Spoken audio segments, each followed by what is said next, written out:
The man opened the city gates, but he was met by women in red. The general looked around in shock, seeing the women in scarlet cloaks slowly approaching him. The general froze, watching them get closer and closer. He felt uneasy, their faces were completely indistinguishable. Soon, he was pushed beyond the city gates, and then he saw the women holding torches. In a cloud of smoke, the women in red cloaks suddenly faded. The general immediately realized something was wrong. Two women, holding hot coals, threw them directly at the general. Before he could react, they hurled even hot coals at him. When the princess appeared, the morale of the women in red instantly rose. Seeing the princess adorned from head to toe in jewels and ornaments, the women quickened their advance. Soon, the general was completely immobilized. Meanwhile, the princess, holding a white cloth, watched the attack on the general.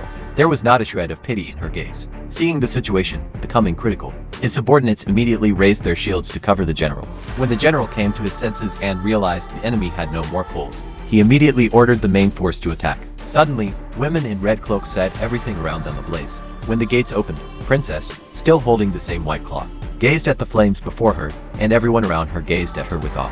In that moment, the princess personified their faith. By this time, the general seemed to have guessed what they were about to do and hurried to the city wall. But the princess, holding the sacred scroll, slowly walked toward the fire. Removing her headdress, she no longer felt fear. At that moment, the shaman scattered powder into the air, and everyone watched in delight. The princess's status grew even greater. By then, the general had already reached the wall. Strangely, all the women bowed their heads in silence. Seeing this, the general immediately rushed after them.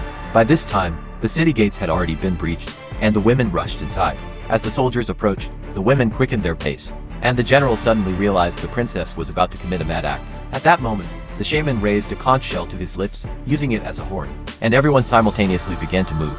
Meanwhile, the princess, holding a white cloth with a handprint, led the crowd slowly down the stairs. In that moment, a silent understanding settled between them. Soon the narrow passage was overflowing with people, but more and more continued to flock there, and it was a scene from the film Padmavati.